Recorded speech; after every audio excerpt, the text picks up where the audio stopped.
वंदे वृंदावनचरं पल्लवी जनवल्लभं जयन्ती सम्भवं धाम वैजयन्ती विभूषणं व्यासं वसिष्ठनप्तारं शक्तेः पौत्रमकल्मषं पराशरात्मजं वन्दे शुकतातं तपोनिधिं योगीन्द्राय नमस्तस्मै शुकाय ब्रह्मरूपिणे संसारदर्पदष्टं यो विष्णुरातं ममूमुचत् जन्माद्यस्य यतोऽन्वयादितरतश्चार्थेष्वभिज्ञस्वराट् तेने ब्रह्महृदायादिकवये मुह्यन्ति यत्सूरयः तेजो वारिमृदां यथा विनिमयो यत्र त्रिसर्गो मृषा धाम्ना स्वेन सदा निरस्तकुहकं सत्यं परं धीमहि निगमकल्पतरोर्गलितं फलं शुकमुखादमृतद्रवसंयुतं पिबत भागवतं रसमालयं मुहुरहो रसिकाः भुवि भावुकाः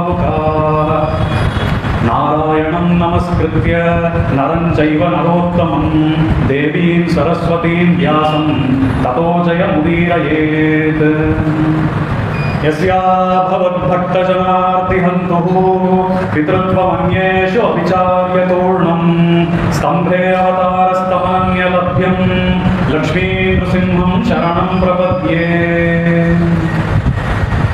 गुरुमुखमधीत्य प्राहवेदानशेषान् नरपरिपरिक्लृप्तं शुल्कमादातु कामः श्वशुरामरवन्द्यं रङ्गनाथस्य साक्षात् द्विजकुलतिलकं विष्णुचित्तं नमामि उपवीति नमोर्ध्वपुण्ड्रवन्तं त्रिजगत्पुण्यफलं त्रिदण्डहस्तं शरणागतसार्थवाहमीडे शिखया शेखरिणं पतिन्यतीनाम् सशङ्खचक्रलाञ्छनस्य दूर्ध्वपुण्ड्रमण्डितस्य कण्ठलग्नसत्तुलस्य नर्घपद्ममालिकः सितान्तरीयसूत्तरीय यज्ञसूत्रशोभितो ममाविरस्तु मानसे गुरुः वेङ्कटेश्वरः प्रपद्ये निरवद्यानां निषद्यां गुणसम्पदां शरणं भवभीतानां शक्रोपुमुनीश्वरम् श्रीमद्रङ्गशकारी संयमि वराल्लब्धागमां तद्वयं श्रीमद्वीररघूद्वहाद्यशतजित्पादारविन्दाश्रयं श्रीमद्वेदवतं सदेशिकयतेन कारुण्यवीक्षास्पदं सेवे रङ्गधुरीण शासनवशं नारायणं योगिनं वेदान्तदेशिकयतीन्द्रकटाक्षलब्ध त्रय्यन्तसारमनवद्यगुणं बुधाग्रयं नारायणाद्ययति तुर्यकृपाभिषिक्तं श्रीरङ्गनाथयति शेखरमाश्रयामः श्रीमद्रङ्गशठारि योगिचरणन्यस्तात्मरक्षापरं श्रीमद्रङ्गशठारि वीररघुराट् लब्धागमान्तद्वयम् ईर्ष्याडम्भविवर्जितं शुभगुणैर्भान्तं महत्वंशजं वन्दे वत्सविभूषणं बुधवरं श्रीकृष्णमार्यं सदा श्रीकृष्णमार्यं करुणालयन्तं वेदान्तयुग्मं समतीतवन्तं वत्साभिजातं विदुषां वरेण्यं श्रीभाष्यसिंहं प्रणमामि नित्यम् अस्मद्गुरुभ्यो நமः. அனைவருக்கும் அடியனுடைய பிரணாமங்கள். இன்னைக்கு ஸ்ரவண நட்சத்திரம். ஸ்ரவண நட்சத்திரமானது விஷ்ணு நட்சத்திரம் என்று சொல்லப்படுகிறது. அப்படிப்பட்ட இன்றைய ஸ்ரவண நட்சத்திரத்தில் அடியனுக்கு ஒரு பெரும் பாக்கியம் கிடைச்சது. இந்த விஷ்ணு நட்சத்திரத்தில் சுவாமி வேதாந்த தேசிகன் கொண்டாடுகிற எல்லா ஆச்சாரியோடும் கொண்டாடுறா. அப்படி எல்லாருமே கொண்டாடுகிற நம்ம சுவாமி பாஷ்யக்காரருடைய தர்சனம் இன்னைக்கு கிடைச்சது. ராமானுஜ மணிமண்டபத்துக்கு போய் சுவாமி பாஷ்யக்காரரை சேவிக்கக்கூடிய ஒரு தர்சனம் கிடைச்சது. ஆயோஜகாலுக்கு அதுக்காக தன்யவாதங்கள். அப்படியே சாயங்காலத்துக்கு மாலை வேளைக்கு கொடுத்துருக்கக்கூடிய ஒரு தலைப்பு சுகபிரம்மமும் அப்படியே பெரிய ஆழ்வாரும். இப்படிப்பட்ட ஒரு தலைப்பில் இன்னைக்கும் நாளைக்கும் அடியன் பேச போகிறேன். என்னென்ன சாத்தியமோ சமய அவகாசத்தில் அந்த விஷயங்களை எல்லாம் பார்க்கலாம். அப்படி சுகபிரம்மமும் அப்படியே பெரியாழ்வாரம்னு சொன்னால், இந்த சுகபிரம்மத்துக்கு வரத்துக்கும் முன்னாடி இந்த சுகபிரம்மருக்கு உபதேசம் பண்ணினவா யாருன்னு சொன்னால், இங்கே இந்த சாந்தாசிரமத்தில் எழுந்தருள் இருக்கக்கூடிய நம்ம வேதவியாசர். வேதவியாசர் தான் இந்த சுகபிரம்மருக்கே உபதேசம் பண்ணினவர். அப்படி வேதவியாசர் எழுந்தருள் இருக்கிற இந்த ஒரு சபையில், இந்த ஒரு சாந்தாசிரமத்தில் அடியன் உபன்யாசம் பண்ணுகிறது, அதுவும் இந்த ஒரு தலைப்பு எடுத்துட்டு பண்ணுகிறது அடியனோட பாக்கியமாகவே கருதுறேன். அதுவும் இந்த தலைப்பு அப்படியே சும்மா எடுத்துட்டது. இந்த தலைப்பு தான் எடுத்துக்கணும்னு எதுவும் யோசிச்சு ஒன்றும் எடுத்துக்கல. அதுக்கப்புறம் அதுக்கு தகுந்த மாதிரி இந்த ஒரு சபை அமைஞ்சுது. இங்கேயே உபன்யாசம் பண்ற மாதிரி எல்லாமே அமைஞ்சுது. அதனால இது பெரும் பாக்கியமாவே கருதுறேன். அப்படி இன்னைக்கு இந்த உபன்யாசத்துல ஏற்கனவே காத்தால உபன்யாசத்துல சொன்ன மாதிரி உபன்யாசங்கள் எல்லாமே திவ்ய பிரபந்தம் அருளி செயல் ஆதாரத்து மேல இருக்கணும்னு சொல்லி நம்ம ஆயோஜகர் விண்ணப்பம் பண்ணிட்டா, அந்த வகையில பெரியாழ்வார் பாடியிருக்கக்கூடிய சில பாசுரங்கள், அந்த பாசுரங்கள் மேல அதுக்கு ஆதாரபூதமா சில விஷயங்கள் இன்னைக்கு கண்ணனோட அவதார சமயத்துல கண்ணன் பண்ணின லீலைகள் பற்றி பார்க்கலாம். அப்படி இன்னைக்கு அந்த ராமானுஜ மணிமண்டபம் சேவிக்கிற பாக்கியம், அதோட நேத்து முக்கியமான விஷயம், நாங்கள் இந்த சேலத்துக்கு வந்ததே நேத்து ஏதோ பகவத் சங்கம் கோயில நேற்று முடியல. ஆனாலும் இங்க வியாசர் எழுதியிருக்கக்கூடிய இந்த இடத்துக்கு நாங்கள் நேற்று வந்ததே ஒரு பெரும் பாக்கியமா நான் நினைக்கிறேன். ஏன்னா நேற்று குரு பூர்ணிமை. எல்லாரும் சாமானியமா இந்த குரு பூர்ணிமையை பத்தி பெருசா பேசிட்டு இருக்கா, பேசக்கூடாதுன்னு அடியேன் சொல்ல. ஆனா நமக்கு ஸ்ரீ வைஷ்ணவர்களுக்கு இன்னும் பெருசான ஒரு தினம் நேற்றைய தினம். என்னது, என்ன விசேஷம் அப்படின்னு கேட்டா, அதுதான் சுவாமி ஆளவந்தாருடைய திருநட்சத்திரம். ஆடி உத்தராடம், அதுதான் சுவாமி ஆளவந்தாருடைய திருநட்சத்திரம் தினம். சுவாமி ஆளவந்தார் இல்லைன்னு சொன்னா இன்னைக்கு நம்ம சம்பிரதாயத்துக்கு, ஸ்ரீ வைஷ்ணவ சம்பிரதாயத்துக்கு சுவாமி ராமானுஜர் இல்லை, விசிஷ்டாத்வைத சித்தாந்தமே கிடையாது. அந்த மாதிரி இருக்கிற ஒரு ஆச்சாரியனான சுவாமி ஆளவந்தாருடைய திருநட்சத்திரம் நேற்றைய தினம். அந்த திருநட்சத்திரத்தை கொண்டாடும் வகையில நேற்று சில விஷயங்கள் அடியன் ஆன்லைன்லயும் பல வீடியோக்கள் எல்லாம் பண்றது உண்டு. அப்படி ஆளவந்தார் பற்றி சாதிச்சதும் உண்டு. ஏன்னா அந்த ஆழ்வார்கள், அந்த ஆச்சாரியர்களுடைய திருநட்சத்திரத்தை அன்னைக்கு அந்த ஆச்சாரியாளுடைய ஸ்மரணமே, ஆச்சாரியால் ஸ்மரணம் மட்டும் போராது, அதோட அவ பண்ணிருக்கக்கூடிய கிரந்தங்கள், அந்த கிரந்த திருநாமங்கள், கிரந்தங்கள் முடிஞ்சா கிரந்தங்கள்ல இருக்கிற விஷயங்கள், இதெல்லாம் நம்ம போய் பார்த்தோம்னு சொன்னா திருநட்சத்திரத்தினால் மட்டும்தான் பார்க்கணும்ன்ற விவசாய ஒன்றும் கிடையாது. எப்படி நம்ம ஃபாதர்ஸ் டே, மதர்ஸ் டேக்கு அன்னைக்கு மட்டும்தான் அப்பா அம்மாவை பார்க்கணுமோ அப்படி கிடையாது. எல்லா நாளுமே இந்த ஆச்சாரியாளுடைய கிரந்தம், ஆச்சாரியாலை நம்ம போய் நினைக்கிறது, இது நமக்கு நம்மளுடைய மனோ காய சுத்தியை ஏற்படுத்துகிறது. அதனால அந்த வகையில ஆளவந்தாருடைய சில கிரந்தங்கள் எது ஆளவந்தார் கிரந்தங்கள் எது நம்ம பார்த்தோம்னு சொன்னா சம்ஷிப்தமா அந்த கிரந்தங்களை பார்த்து இன்றைய தலைப்புக்குள்ள போகலாம். ஏன்னா நேற்று தான் ஆளவந்தார் சுவாமியுடைய திருநட்சத்திரம் நடந்து முடிஞ்சிருக்கு. மானத்வம் பகவன் மதஸ்ய மகதः பும்சஸ்ததா நிர்ணயः திஸ்ர சித்தய ஆத்மசம்விதகிலாத் ஈசான தத்வாஸ்ரயாः கீதார்த்தஸ்ய ச சங்கிரஹः ஸ்துதியுகம் ஸ்ரீஷயோரித்யமூன யத்கிரந்தான் அனுசந்ததே யதிபதிः தம் யாமுனேயம் நுமः. இந்த ஸ்லோகத்தை சுவாமி வேதாந்த தேசிகன் சாதிக்கிறார். சுவாமி வேதாந்த தேசிகன் பண்ணிருக்கக்கூடிய கீதார்த்த சங்கிரக ரக்ஷை அப்படின்ற ஒரு கிரந்தத்துல இந்த ஸ்லோகத்தை மங்கள ஸ்லோகமாக, அதாவது ஆரம்பத்திலேயே பிரார்த்தனை ஸ்லோகமாக சுவாமி வேதாந்த தேசிகன் சாதிக்கிறார். இங்க சுவாமி ஆளவந்தாரை சுவாமி வேதாந்த தேசிகன் கைகூப்பி வணங்குகிறார். அந்த சமயத்துல சுவாமி ஆளவந்தார் பண்ணிருக்கக்கூடிய கிரந்தங்கள் எவ்வளவு, அந்த கிரந்தங்கள் எது என்றதை இந்த ஸ்லோகம் மூலமாக ஒரு லிஸ்ட், பட்டியல் போட்டு காண்பிக்கிறார் நம்ம சுவாமி வேதாந்த தேசிகன். அதுல மானத்வம் பகவன் மதஸ்ய மகதா, மானத்வம் பகவன் மதா அப்படின்னு சொன்னா இங்க அந்த பெருமாளுடைய திருவுள்ளத்தை அறிவது, அந்த பெருமாளுடைய திருவுள்ளம் என்ன அப்படின்னு சொல்லி அவன் மூலமாகவே வந்திருக்கக்கூடிய சில ஆகம விஷயங்கள், ஆனா பூஜா விதிவிதானங்கள், உற்சவ விதிவிதானங்கள், இதையெல்லாம் காட்டக்கூடிய ஒரு கிரந்தம். அதேதான் ஆகம பிராமணியம். இரண்டாவது கிரந்தம் மகாபுருஷ நிர்ணயம்.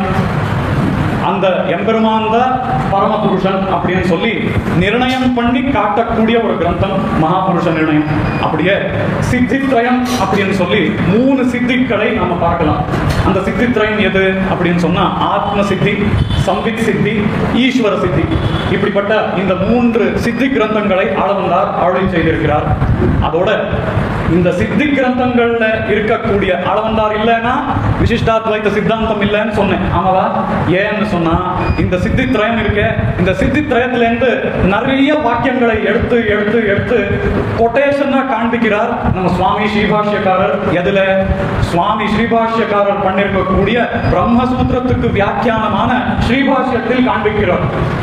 அப்படின்னா என்னாச்சு? இந்த சித்தித்ரயம் ஒரு ஆதாரபூதமா இந்த ஸ்ரீபாஷ்யத்துக்கே இருக்கு.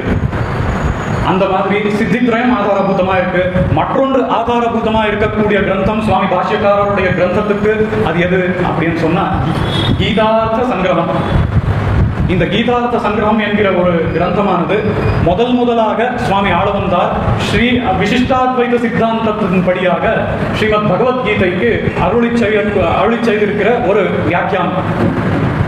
இந்த வியாக்கியானம் எப்படிப்பட்டதுன்னு கேட்டோம்னு சொன்னா, இந்த வியாக்கியானத்துல 32 ஸ்லோகங்கள் உள்ளன. இந்த ஸ்லோக ரூபமாகவே இங்க சுவாமி ஆளவந்தார் ஸ்ரீமத் பகவத்கீதைக்கு வியாக்கியானம் பண்ணியிருக்கிறார். இந்த ஸ்லோக ரூபமா இருக்கிற இந்த 32 ஸ்லோகங்களை சுவாமி பாஷ்யக்காரர் இன்னும் விரித்து உரைக்கிறார். அதுதான் ஸ்ரீமத் கீதா பாஷ்யம்.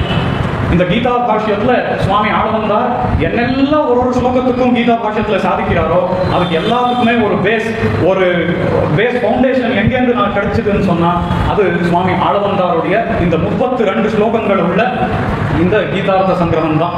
அதனால மறுபடியும் சொல்றேன், சுவாமி ஆளவந்தார் இல்லைன்னா சுவாமி ஸ்ரீபாஷ்யக்காரர் கிடையாது, அப்படியே விசிஷ்டாத்வைத சித்தாந்தமும் கிடையாது. அப்படியே வேற எந்த கிரந்தங்கள் சுவாமி ஆளவந்தார் கொடுத்துருக்காங்கன்னு பார்த்தோம்னா சுவாமி ஆளவந்தார் 2 ஸ்தோத்திர கிரந்தங்களை கொடுத்திருக்காங்க.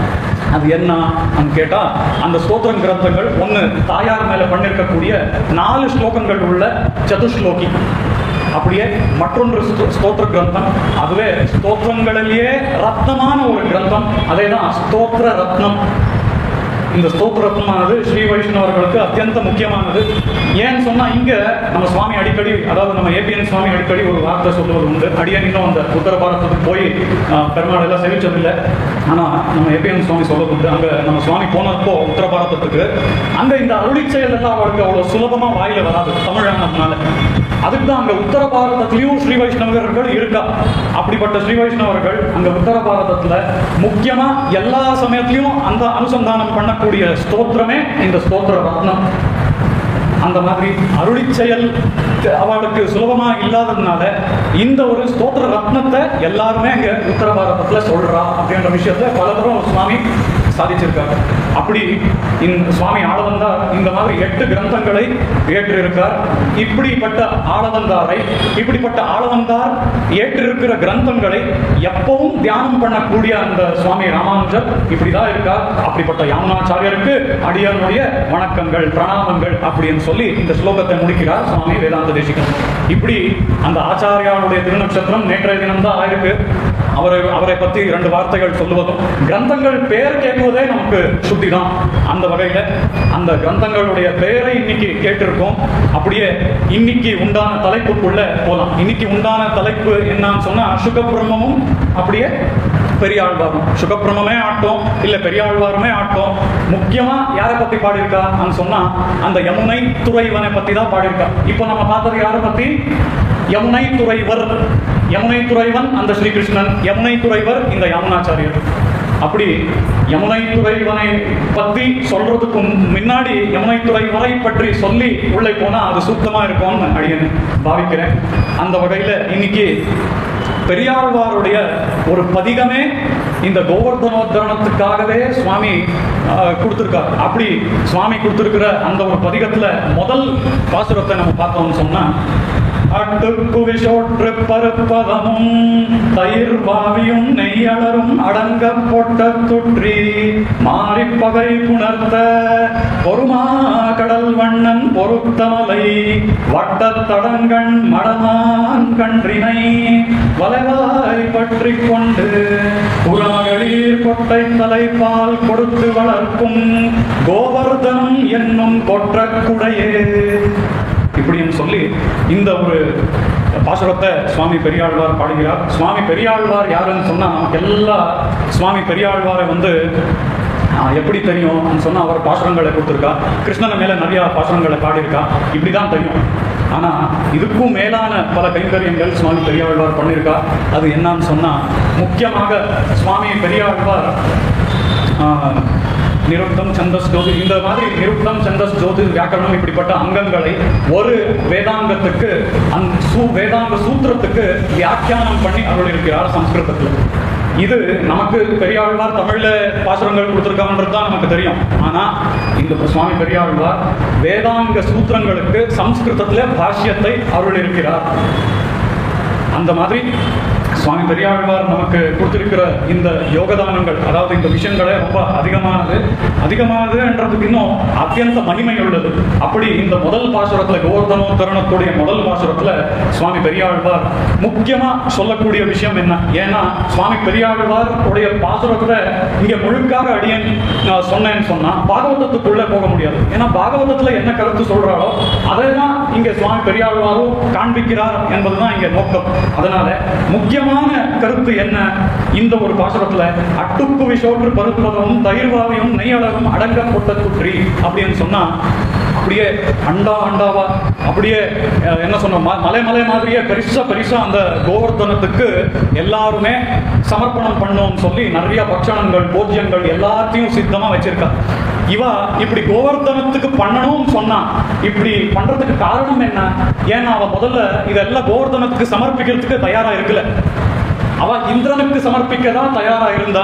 ஏன்னா அது வருஷம் அந்த ஒரு கிராமத்துல நடந்துட்டு இருந்த ஒரு வழக்கம். அப்படி இருந்ததுனால நாங்க இந்திரனுக்கு இதை சமர்ப்பிக்கலாம் அப்படின்னு சொல்லி நந்தகோபனும் இன்னும் பலரும் அங்க இருக்கிற கோபிகர் எல்லாரும் அப்படி முடிவு பண்ணி அந்த இந்திரனுக்கு இந்த கூட்டமா மலைமலையா இருக்கக்கூடிய இந்த சாதங்கள் பட்ச போஜங்கள் விதவிதமானது இன்னைக்கும் நம்ம பார்க்கிறோம் இல்லையா? எங்கெங்கயோ நிறைய இடத்துல அன்னக்கூட்ட உற்சவம் அப்படின்னு நடக்கிறது. அந்த சமயத்துல இப்படியே மலைமலையா நம்ம பட்ச பூஜங்கள் அந்த எம்பெருமானுக்காக அர்ப்பணம் பண்றதை இன்னைக்கும் பார்க்கிறோம்.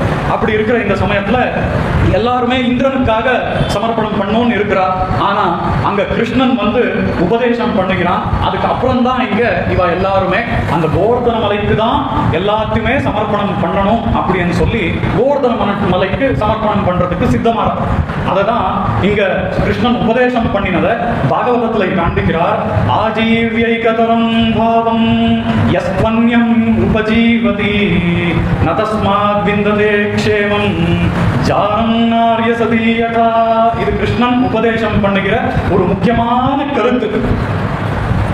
இங்க கிருஷ்ணன் என்ன சொல்றான் அப்படின்னு பார்த்தோம்னு சொன்னா, அங்க இருக்கிற அந்த நந்தகோபனுக்கும் அப்படியே அங்க இருக்கிற கோபியர்கள் அத்தனை கோகுலவாசிகளுக்கும் சொல்லக்கூடிய ஒரு வார்த்தை, எப்படி ஒரு பத்னியானவள் தன்னை புருஷனுடைய வாழுகிறாளோ அப்படிதான் நீங்க எல்லாருமே இருக்க வேண்டும்.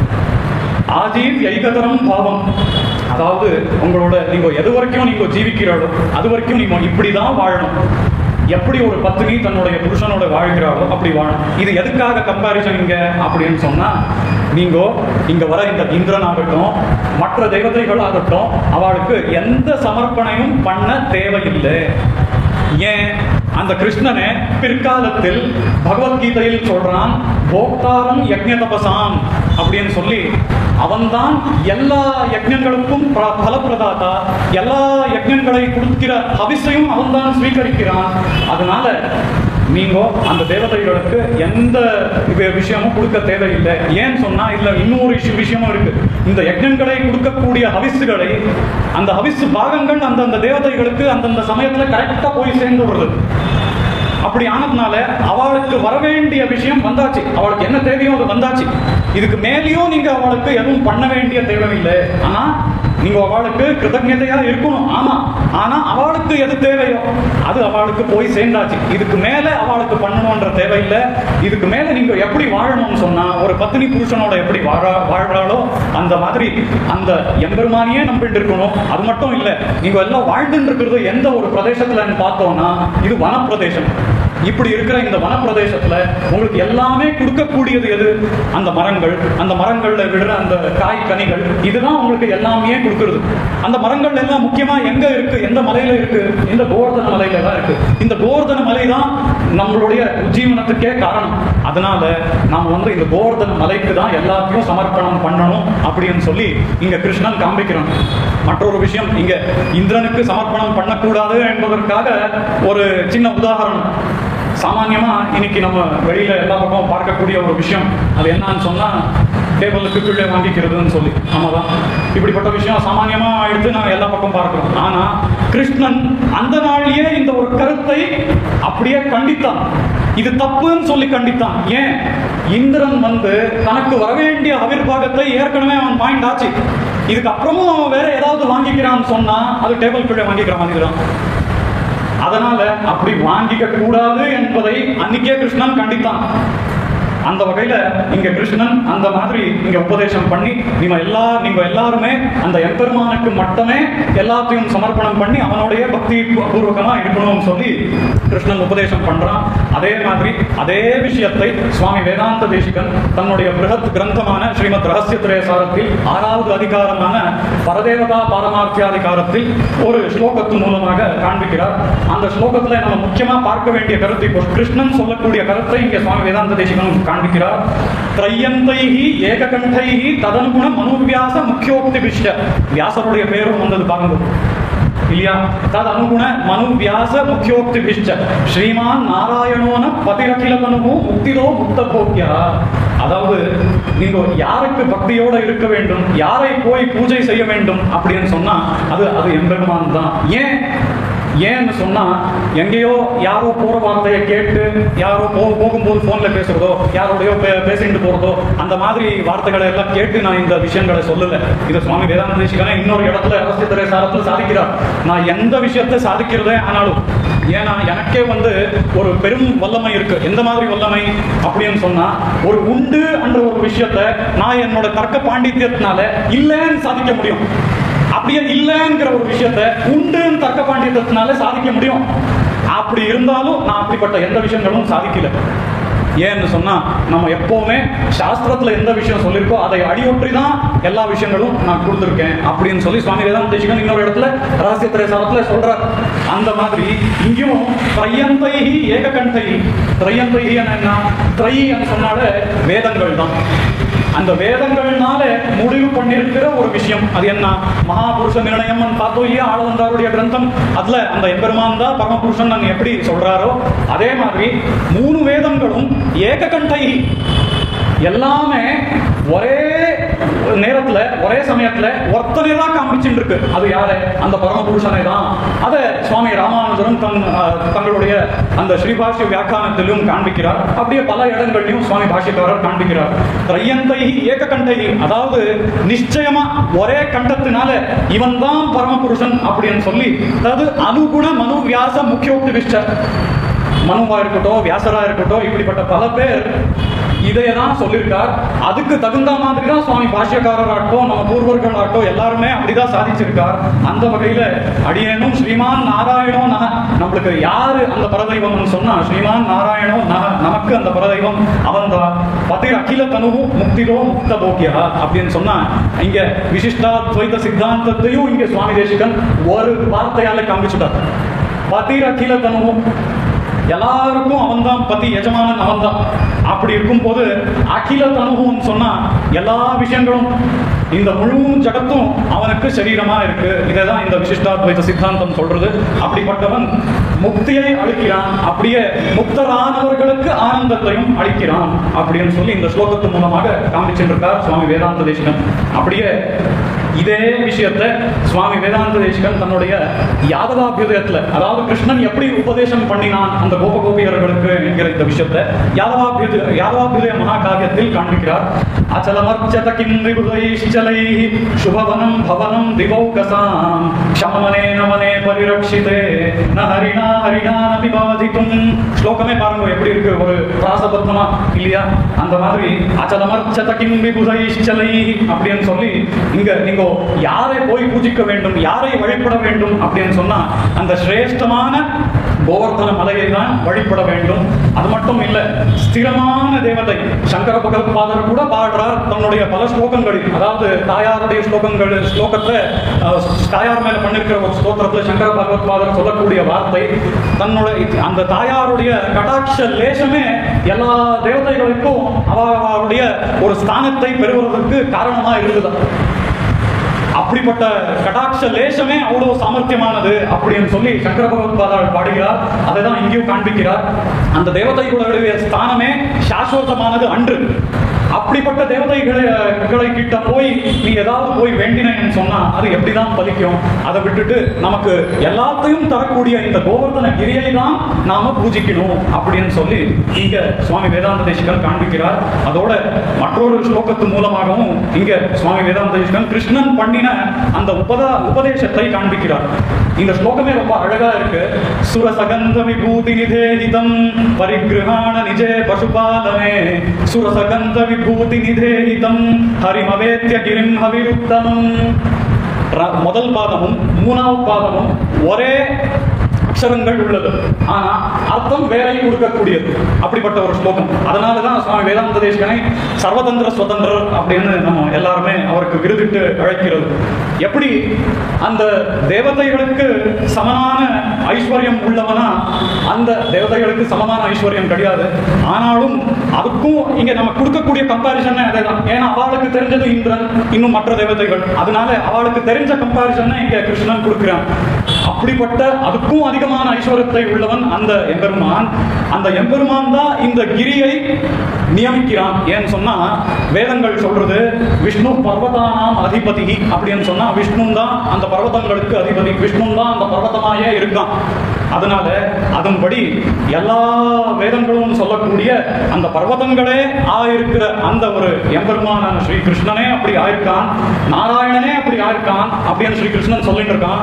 அவ எல்லாருக்குமே அப்படிப்பட்ட ஸ்ரீ கிருஷ்ணனுக்கு அந்த மலைக்கு நீங்கோ உங்களோட எல்லா சமர்ப்பணைகளும் பக்ஷ பூஜங்களையும் சமர்ப்பிக்கணும்.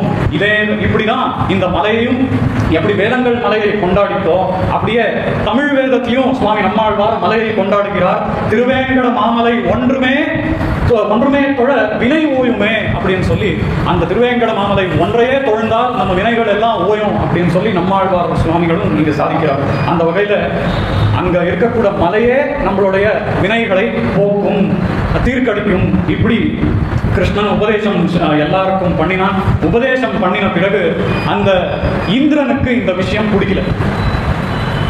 ஏதோ ஒரு பையன் அவன் என்ன இப்படி சவால் விடுறானே பார்க்கலாம், என்கிட்டவே சவால் விடுறான். எப்படிப்பட்டவன்? தேவலோகத்துக்கே அதிபதி, என்கிட்ட எந்த மாதிரி ஐஸ்வர்யங்கள் உண்டு, எப்படியெல்லாம் இருக்கு, என்கிட்டவே சவால் விடுறான் அப்படின்னு சொல்லி இந்திரன் மேகங்களுக்கு ஆணையிட்டான். மேகங்கள் வருஷம் பொழிய ஆரம்பிச்சது. மழை கொட்டோன் பொழிய ஆரம்பிச்சது. அந்த மழை மாதிரி இருக்கல என்ற விஷயத்தையும் அடுத்து பார்க்க போறோம். இதை பெரியாழ்வார் தன்னுடைய கோவர்தனோத்தரண பாசுரத்தில் பதிகத்தில் ஒரு பாசுரத்தின் மூலமாக காண்பிக்கிறார். அம்மை தடங்கள் மடாய்ச்சியரும் ஆனாயரும் ஆனிரையும் அலறி எம்மை சரண் என்று கொள்ளி என்றிறப்ப இளங்காய் கையந்தை எடுத்த மலை தம்மை சரண் என்ற தம்பாவையரை புனமேகின்ற மானினம் காண்ணின் என்று பொம்மை புய குன்றர் சிலை புனிக்கும் கோவர்தனம் என்னும் கொற்றக்குடைய. இந்த பாசுரத்தின் மூலமாக சுவாமி பெரியாழ்வார் இப்படி நடந்த பிறகு, அதாவது இந்த பதிகத்துல சுவாமி பெரியாழ்வார் எந்த ஒரு சீக்வன்ஸ்ல இந்த பாசுரங்களை காண்பித்திருக்கிறாரோ அந்த சீக்வன்ஸ்ல தான் நம்மளும் பார்த்துட்டு இருக்கோம். அப்படி இருக்கும்போது அப்படி மழை பொழிந்த போது அந்த கோபகோபியர்கள் பண்ணின ஒரு சரணாகதி கட்டத்தை இங்க சுவாமி பெரியாழ்வார் காண்பிக்கிறார். எம்மை சரணென்று பொழி என்றிருப்ப இளங்காழி கனியந்தை எடுத்த மலை அப்படின்னு சொல்லி ஆழிப்பிரான் சொல்லக்கூடிய அந்த வரதன் ஆகிற அந்த கிருஷ்ணன் தான் அந்த கோவர்த மலையை தூக்கினான் அப்படின்னு இங்க சுவாமி பெரியாழ்வார் சாதிக்கிறார். அதே வகையில நாம சுகபிரம்மம் சாதிக்கக்கூடிய விஷயத்தையும் பார்க்கலாம். கிருஷ்ண கிருஷ்ண மகாபாக வன்னாதம் கோகுலம் பிரபோ திராதுமர்ஹசி தேவான் குபிதாத் பக்தவத்சல இப்படின்னு சொல்லி இங்க அந்த கிருஷ்ணன் கிட்ட ஓ கிருஷ்ணா எங்களை காப்பாத்து அப்படின்னு சொல்லி எல்லா ரஜவாசிகளும் அந்த கிருஷ்ணன் கிட்ட கேட்டுண்டா. ஏன்னு சொன்னா இந்த கோகுலத்துக்கே நீதான் உடைய. இதுவரைக்கும் நம்ம எந்தெந்த வேலைகளோ பண்ணிட்டு இருந்தோம், அதாவது வழக்கம்னு சொல்லி அந்த இந்திரனுக்காக சமர்ப்பிக்க போயிட்டு இருந்தோம். அதையும் நீ தடுத்து நமக்கு சரியான ஒரு வழியை காண்பித்திருக்கிறாய். அதனால நீ தான் நமக்கு எல்லாருக்கும் எஜமானி, நீ தான் நம்மளுக்கு வழி நடத்தணும். வழி நடத்துறது மட்டும் கிடையாது, இப்போ நமக்கு ஆபத்து வந்திருக்கு, இந்த சமயத்திலும் நீ தான் நம்மளை ரட்சிக்கணும் அப்படின்னு சொல்லி இங்க எல்லா பிரஜவாசிகளும் அந்த ஸ்ரீகிருஷ்ணனை பிரார்த்திக்கிறார். அப்படி குபிதனான அந்த இந்திரதேவனால ஆக்ஞையிடப்பட்டு இந்த மேகங்கள் எல்லாம் வந்து மழையை வர்ஷித்துக் கொண்டிருக்கிறது, நம்மளால இதை தாங்க முடியல அப்படின்னு சொல்லி இங்க காண்பிக்கிறார் சுகபிரம்மம். இதே விஷயத்தை சுவாமி வேதாந்த தேசிகன் யாதவாபிரியத்துல காண்பிக்கிறார். தடி ஸ்வபாவேன தம பிரகிருத்யா நிர்வாத ரூபேன ஜலாத்மனாச்ச விவர்த்ததே விஸ்வமிதீவ கோபாஹ பிராயோன சிந்தார்ணவ பாரமாபுஹு. அத்தியுதமான ஸ்லோகம். ஏன்னு சொன்னா அத்தியுதமான ஒரு வர்ணனையை இங்க சுவாமி தேசிகன் காண்பிக்கிறார். லோகம் எல்லாமும் அந்த பிரஜவாசிகளுக்கு எப்படி தெரிஞ்சுட்டு இருக்கான்னு சொன்னா, ஒரு மின்னல் மாதிரி லோகம் மாறிட்டு இருக்கோ அப்படின்னு தோணிட்டு. ஏன்னா இதுவரைக்கும் எல்லாம் நான் இருந்தது, உடனே மேகங்கள் வந்தது, அப்படியே இருட்டாயிடுது. இல்ல இருட்டே ஆயிட்டு இருக்கோம், லோகம் எல்லாம் இருட்டாயிட்டு இருக்கோம்னு சொல்லி அந்த பிரஜவாசிகள் நினைத்தாளா? இல்ல இந்த லோகம் எல்லாம் இடி முழுவதும் இடியாக ஆயிடுத்தோ அப்படின்னு நினைச்சாளா? இல்ல இந்த லோகம் எல்லாம் தண்ணீனால நிரம்பிடுத்தோ அப்படின்னு நினைச்சாளா? இதனால தங்களுடைய சிந்தை வருத்தம் என்கிற ஒரு சமுத்திரத்தின் தடத்தை அவர்கள் காண்பவில்லை. அந்த சமுத்திர சிந்தை வருத்தம் அவளுக்கு இருக்கக்கூடிய அந்த வருத்தம், அந்த வருத்தத்தின் ஒரு தீரத்தை அவர்கள் காணவில்லை. அப்படி வருத்தத்தில் ஆழ்ந்திருந்தார்கள் அப்படின்னு சொல்லி இங்கே சுவாமி வேதாந்த தேசிகன் காண்பிக்கிறார். மற்றொன்று ஸ்லோகத்தின் மூலமாக எப்படி அவர்கள் சரணடைந்து கிருஷ்ணன் அதுக்கு அபயம் அளித்தான் என்பதையும் காண்பிக்கிறார். பிரவர்த்தமானான் பிரதிசர்க கிருத்தௌ பஷ்யன்கனான் பாஷகிருதாப்யவார்யான் அபீதி முத்ராம் மதுரேண கோபான் அபீதி முத்ரான் மதுரேண கோபான் ஆஸ்வாசயாமாச கரேண சௌரிஹி. இப்படி பிரார்த்தனை பண்ணினாலும். ஏன்னு சொன்னா அவர்கள் பிரார்த்தனை பண்ணி உடனே அதுக்கு பதிலாக எம்பெருமான் ஆழிப்பிரான் இல்லையா, அவன் அந்த ஆழியை அந்த சக்கரத்தை ஏற்கக்கூடிய அந்த ஒரு கையால, அந்த திருக்கையால அவர்களுக்கு அபயத்தை அளித்து அவர்களை எல்லாரையும் தன்னுடைய ரட்சித்தான். எப்படி ரட்சித்தான் சொன்னா கோவர்தனோத்தரணம் பண்ணி ரட்சித்தான். கோவர்தனோத்தரணம் எப்படி பண்ணினான் அங்கிறதுலயும் ஒரு விசேஷம் இருக்கு. ஏன்னு சொன்னா பெரியாழ்வாரும் சுகபிரம்மமும் ஒரு விதமா கோவர்தனோத்தரணத்தை சாதிக்கிறார். சுவாமி வேதாந்த தேசிகன் விசேஷமா இன்னொரு விதமா சாதிக்கிறார். அதையும் நம்ம பார்க்க போறோம். அப்படி அந்த மேகங்களுக்கு ஆணையிட்டு உடனே அந்த எல்லா மேகங்களும் அங்க வர்ஷிச்சது. அப்படி ஆனதுக்கு எல்லாருமே அந்த ஸ்ரீ கிருஷ்ணனிடத்தில் சரணடைந்தார்கள். அந்த ஒரு கட்டத்தை நம்ம பார்த்தோம். இப்போ அந்த இந்திரன் வர்ஷிச்ச ஒரு கட்டம், இந்திரன் வர்ஷித்து ஆகிவிட்டது. ஆனா பெரியாழ்வார் இந்த ஒரு சீக்வன்ஸ்ல தான் பாசுரங்களை காண்பிக்கிறார். அதனால கடுவாய் சினவெங்கண் களிற்றினக்கு கவளம் எடுத்து கொடுப்பான் அவன் போல் அடிவாயுற கையிட்ட பறித்திட்டு அமரர் பெருமான் கொண்டு நின்ற மலை கடல்வாய் சென்று மேகம் கவிழ்ந்திறங்கி கதுவாய்ப்பட நீர்முகந்தேறி எங்கும் குடவாய்ப்பட நின்று மழை பொழியும் கோவர்தனம் என்றும் கொற்றக்குடையே. இங்க எங்கும் குடவாய்ப்பட நின்று மழை பொழியும் அப்படின்னு சொன்னா எங்கெங்கும் அங்க அந்த மேகங்கள் ஆவரித்து விட்டது. எங்கே பார்த்தாலும் இவாளுக்கு ஒரு கிளீனா இருக்கிற கிளீன் ஸ்கைன்னு சொல்றோம் இல்லையா, அதை பார்க்கவே முடியல. அப்படிப்பட்ட வானத்தை பார்க்கவே முடியல. அதனால எல்லாரும் பயத்திலேயே ஆழ்ந்திருந்தார்கள். எதனால அவன் இப்படி பண்ணினான் சொன்னா அந்த இந்திரனுக்கு வந்த ஒரு கர்வம். அதனால இந்திரன் இப்படி ஆக்ஞையிட்டான். அந்த ஆக்ஞைப்படி அந்த மேகங்கள் எல்லாம் வந்தது, மழை பொழிய ஆரம்பிச்சது. இந்த மழை எப்படி இருந்தது அதை மற்றொரு பார்சவத்தினால காண்பிக்கிறார். இப்போ சுகபிரம்மம் பகவானை, அதாவது இந்த இந்திரன் எப்படி ஆக்ஞையிட்டான் அந்த மேகங்களுக்கு என்ற விஷயத்தை காண்பிக்கிறார் பாகவதத்தில். இத்தம் மகவதாக்ஞப்தா மேகா நிர்முக்த பந்தனா நந்தகோகுலமாசாரை பீடயாமாசு ரோஜசா. இப்படி சுகபிரம்மம் அந்த பரீட்சித்தனே, சுகபிரம்மமும் பரீட்சித்தும் எதிரெதிராக உட்கார்ந்து கொண்டு பேசிட்டு இருக்கிற ஒரு கட்டம் இல்லையா இந்த பாகவதம். அதற்காக சுகபிரம்மம் பரீட்சித்தனை பார்த்து சொல்லக்கூடிய வார்த்தை இது. ஓ பரீட்சித்தனே, அந்த ஒரு காலத்தில் ஸ்ரீ கிருஷ்ணன் இருந்த சமயத்தில் இப்படி அந்த மேகங்களுக்கு அவன் ஆக்ஞையிட்டான். யார்? இந்திரன் ஆக்ஞையிட்டான். அதனால அந்த முழு கோகுலமே எப்படி ஆச்சுன்னு சொன்னா ஒரு பிரளய காலத்தின் மாதிரி இருந்தது. முழுசாக இருட்டு, சம்பூர்ணமாக தண்ணீர்ல நிரம்பி இருக்கு. இப்படி அந்த கோகுலமே அப்படிதான் இருந்தது. அத்தியந்த வேகமாக அங்க போய் அந்த வருஷம் அந்த மழையை பொழிந்தது யாருன்னு சொன்னா அந்த மழை மேகங்கள் தான். அப்படி அவன் ஆக்ஞையிட்டான் இந்திரன். உடனே வேகமாக போய் அந்த மழைகள் அந்த நந்தகோகுலத்தின் மீது இப்படி ஒரு மழையை பொழிந்தது. எப்படிப்பட்ட ஒரு மழை அப்படின்னு சொன்னா இங்க சொல்றா, நந்தகோகுலம் ஆசாரைஹி பீடயாமா சுரோஜசா. சுரோஜசான்னு சொன்னா ஒரு பனித்துளியும் பனித்துளி மாதிரி இருக்கு இல்லையா, உனக்கை இடிச்சா மாதிரி இருந்துதான். அப்படிப்பட்ட ஒரு மழை. இன்னைக்கே நம்ம கல்லு மழை அப்படின்னு சொல்லி எல்லாம் பார்க்குறோம் இல்லையா, அப்பப்போ எங்க விழுறது. அந்த மாதிரி உனக்கை இடிச்ச மாதிரி ஒரு பனித்துளியும் இருந்துதான். அப்படிப்பட்ட கோரமான மழை அப்படின்னு சொல்லி இங்க சுகபிரம்மம் காண்பிக்கிறார். அதே சுவாமி வேதாந்த தேசிகன் தன்னுடைய யாதவாபிதத்தில் பிரதீபிதான் கோபகுதாசு பூம்னா பிதோததீன் வாரிதராயுகௌகான் மருத்புஜேன பரிதம் மருத்வான் பிராயந்த கோஷாபிமுகம் சகோஷான். இங்கேயும் ரொம்ப அற்புதமான ஒரு உபமானம், கம்பாரிசன் சுவாமி வேதாந்த தேசிகன் காண்பிக்கிறார். அந்த தேவேந்திரன் கோபத்தினால இப்படி பண்ணான், கர்வத்தில் ஆழ்ந்திருந்து கோபம் வந்து அதனால இப்படி பண்ணான். அவன் என்ன சொன்னான்னு சொன்னா, ஓ மேகங்களே, நீங்க போய் ஆழிக்குள் புகுந்துன்னு சொல்லி ஆண்டாள் சொல்றா இல்லையா திருப்பாவையில. அதாவது சமுத்திரத்தின் குள் போய் அந்த ஜலத்தை எல்லாம் அப்படியே உறிஞ்சிட்டு நீ மழையை பொழியணும்னு சொல்றா இல்லையா. அப்படி அந்த மழை வேற, அது நல்ல மழையா அங்க பிரார்த்திக்கிறா ஆண்டாள், இந்த மழை வேற. அப்படி இங்க இந்திரன் சொல்றான், அந்த சமுத்திரத்தின்குள்ள போய் அந்த சமுத்திரத்தின் ஜலத்தை நீங்கள் உரிக்க வேண்டும். உரிந்து அந்த ஜலத்தை உரிந்து இந்த கோகுலத்தின் மீது போய் இடி மின்னல்களோடு நீங்க அந்த மழையை வர்ஷிக்க வேண்டும். ஏன்னு சொன்னா, இந்த மழை எப்படிப்பட்ட மழை அப்படின்னு சொன்னா, இந்த மழையானது காற்று என்கிற புஜங்களை உள்ளது. அதாவது இந்த மேகங்களானது காற்று என்கிற புஜங்களை உள்ளது. காற்று என்கிற புஜங்களோட ஆயுதங்கள், ஒரு பானத்தை ஒருத்தன் விட்டான்னு சொன்னா சரமழை போலன்னு சொல்லி ஆண்டாள் பாடுறா இல்லையா.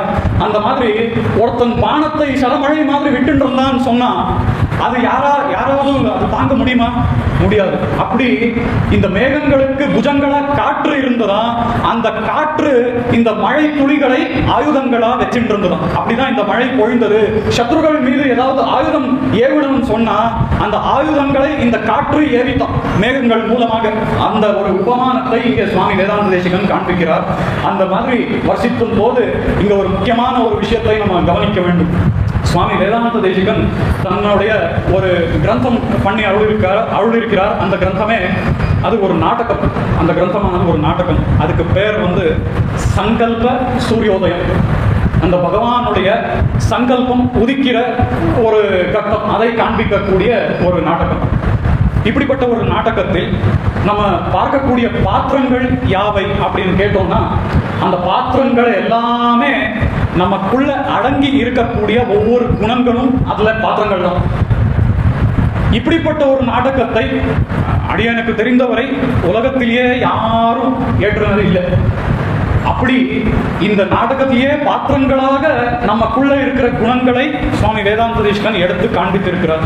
அந்த குணங்கள் ஒருத்தருக்கு ஒருத்தர் எப்படி பேசிக்கிறார், எப்படி வர்த்தனை செய்கிறார், இந்த விஷயங்களை எல்லாம் சங்கல்ப சூரியோதயத்தில் சுவாமி வேதாந்த தேசிகன் காண்பிக்கிறார். அப்போ ஒரு இடத்துல இந்த டம்பன் இப்படிப்பட்ட கேரக்டர்ஸ் எல்லாம் இருக்கு. டம்பன், அசூயா, இதெல்லாம் ஒரு கேரக்டர். இதெல்லாம் நமக்குள்ள இருக்கக்கூடிய ஒரு குணங்கள் இல்லையா. இதெல்லாம் ஒரு கேரக்டரா சுவாமி வேதாந்த தேசிகன் காண்பித்திருக்கிறார்.